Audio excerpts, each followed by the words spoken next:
The one and only Seth Greenberg, Seth on Hoops on Twitter from ESPN. One of my favorites. I trust you're excited for the Yankees offseason. If we have time, we'll get to that. Toronto ends up being really good.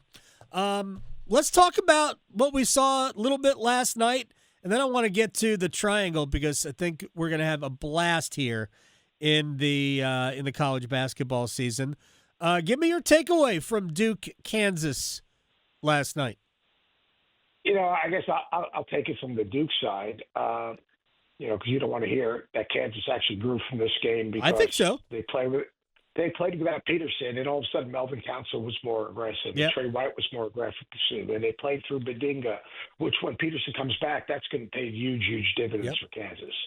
Having said that, I love the resilience of this Duke team. I love that they get off to these slow starts, but they continue to grind. They continue to work. He plays with combinations. He gets good minutes from Malik Brown. He gets good minutes from Caden Boozer. Obviously, Carlos has been really good. Gamba goes around the basket, catching, finishing off penetration. Isaiah is Isaiah. I mean, he's just an NBA shot maker, but he drove it some and was really, really good. They're just scratching the surface. I really believe that. Now, do I think that either Brown or Caleb Foster need to have a Quinn Cook type year? I think combined they do, because I'm really big on the upper class leadership. Sure. But I think John's doing a great job, and he's so good with him. He holds him accountable. He's demanding, but he does it in his own personality. So I was impressed with him. I've watched him practice a couple times, and I just think his demeanor with his team, his manipulating his lineups, all the things that you see someone do that really has the pulse of his team, he's doing.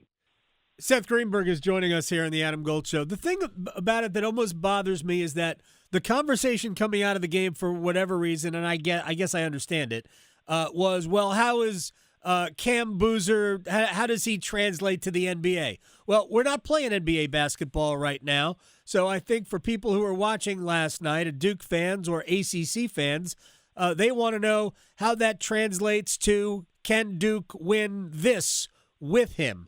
Whether it's another conference or, more importantly, the national championship.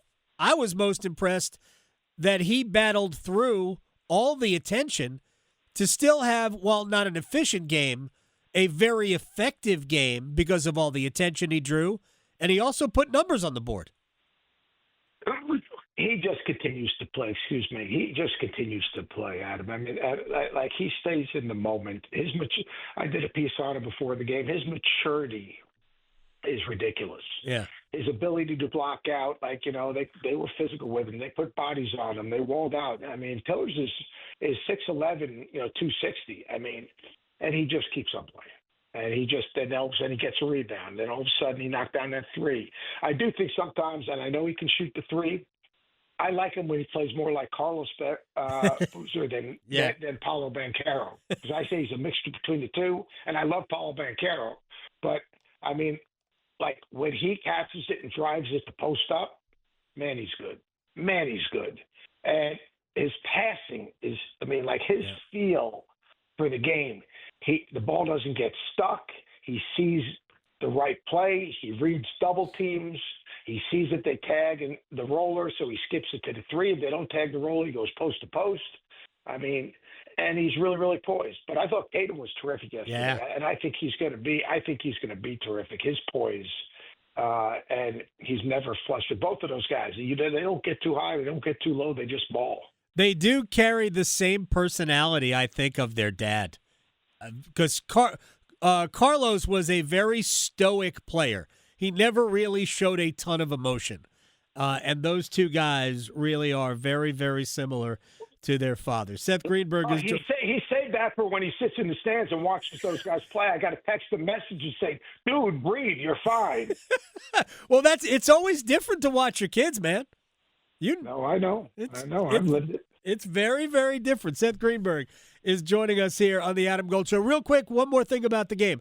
I thought Isaiah Evans had the best sequence, the most important sequence of the game, as Kansas is pushing, Duke has the sideline out of bounds late in the shot clock. I think it was Cam that passed it to Isaiah Evans in the corner. He makes the three, and then he gets a big defensive rebound, or at least tips it to a teammate that erases a Kansas sequence down the other end. I thought that showed, obviously, the big shot-making ability that we know he's got, but at the other end, to back it up with a great defensive play is everything. No, I agree. Look, he's growing, and that's the reason you come back, is not to remain the same, but to continue to get better and to continue to push the sides of the box out of your game. And that's exactly what he did. He's defending with greater purpose. He's driving closeouts. He's playing the contact. And, oh, by the way, when he jumps up, when he misses, you're kind of shaking your head. Well, how'd that happen? Yeah, no doubt about it. All right, let me ask you about Caleb Wilson and the Tar Heels. That guy is he's just a blast to watch, but he's a great player, can do everything. I know they struggled with Navy, but, he doesn't struggle with anybody. No, he's a more athletic, hungrier, more assertive Marvin Williams in a lot of ways. To me, he's the best freshman defender I've seen in a ridiculously long time. I define him as relentless. Everything he does, balls on the floor, he's relentless in pursuit. Balls off the backboard, he's relentless. You get a defensive rebound, he runs the floor, it's relentless. He attacks the basket, he's trying to rip the basket down. He's a pleasure to watch. I could watch that dude play 24 hours a day. I really could. I could watch him play every single second of every single game because he's about winning and he's about competing, and the energy that he plays with is unmatched. How does that rub off on teammates? Oh, shoot. You don't want to let your teammate down. It's like anything else. It's tone setters. If your best player is the hardest working player on your team's going to play hard. If your best player is a dog, it's going to be hard to get your team to play hard. But when your best player is the hardest working, toughest, most relentless player on the floor, you'll have a team that has those same traits. Yeah, I love the makeup of this Carolina team. I even think that the injury to Seth Trimble will force other players to step up. A guy I'm really impressed with, Luka Bogovac, I think can be a tremendous. He can do everything. I mean, I think he can facilitate offense. He can knock shots down. I love him. He's been playing with pros. He's been in practices where if you didn't play the right way, your coach would rip you and not apologize. Oh, you okay? I mean, these European guys, the guys that they play with and they play with the senior team, I mean, those guys are no joke the way they coach them. So, they understand, their approach is different. The accountability is different. The way you carry yourself and you conduct yourself, because you're playing with 25, 27, 30-year-olds, old European players in a great league, and you're practicing twice a day against those guys. He's got a very complete game, and he's got a great feel.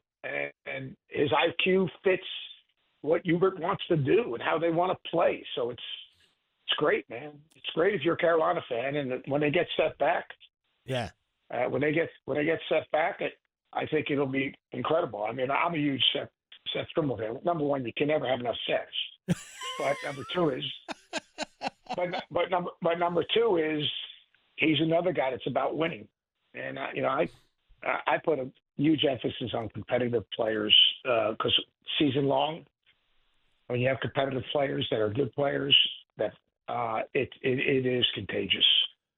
By the way, did you know that my middle name is Seth? We can never have enough Seth. Yeah, exactly.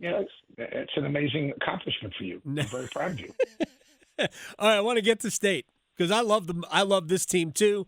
I love what Will Wade has done. I love the way he has attacked recruiting at the offseason, the schedule that they've got. And I love that team.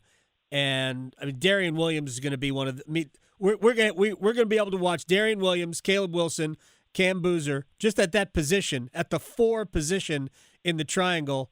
It's just incredible what we're going to be able to see this year. But I think State's got all the pieces. They can put it together and be dangerous.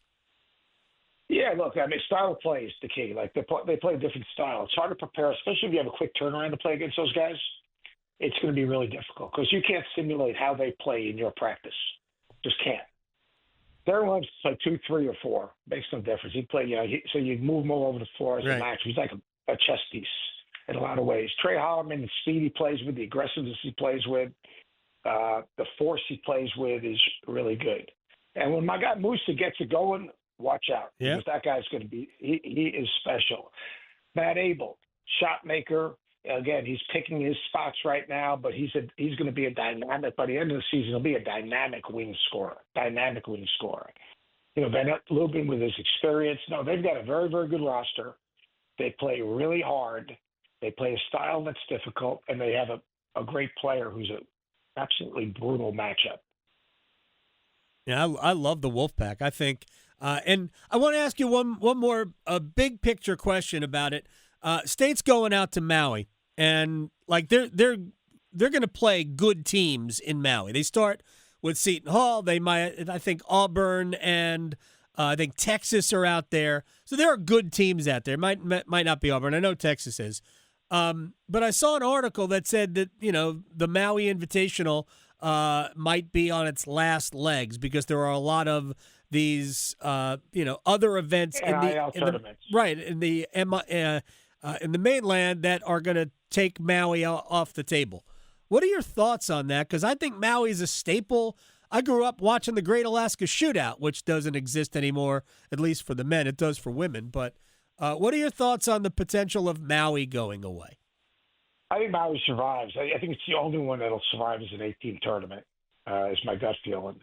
I think all the other ones are going to turn into 14 tournaments, and there's going to be a lot of NIL tournaments, like the Players Era thing that's going on in Vegas, which has gotten bigger in 1 year. So it's the cost of doing business. It's just the way it is. And to travel that far, the cost, and not be able to have NIL opportunities for your players at an event, and to give up 3 games, and then have to come back and play, in the States, a big game, especially if you're at ACC or an SEC school where you're turning around and playing in the challenge game. Right. It makes it difficult. Look, college basketball is a business. We all know it. Some people we don't want to, admit it. And a big part of it is these NIL games, these made-for-TV games that turn into fundraisers in a lot of ways for the players. And that's the reality of the business that we're in right now. I mean, I have no problem at all getting players money. I would hate to see Maui, and I hated the fact that the Great Alaska Shootout is no longer. And in some ways, I played in the Great Alaska Shootout. My teams. It's a great event. Moose walking around the middle of the street. It's great. I said, look at there. There's a moose walking down the middle of the street. I turn to me because it happens all the time. Stay away from them. Moose are dangerous. I don't know. My man was having a good time. He had me mesmerized. Seth Greenberg, ESPN, at Seth on Hoops on Twitter. I thank you very much for your time, sir. You're the best, buddy. Anytime. You are. All right. From one almost Seth to another. Thank you. You're the best. You're the best. Thanks, buddy.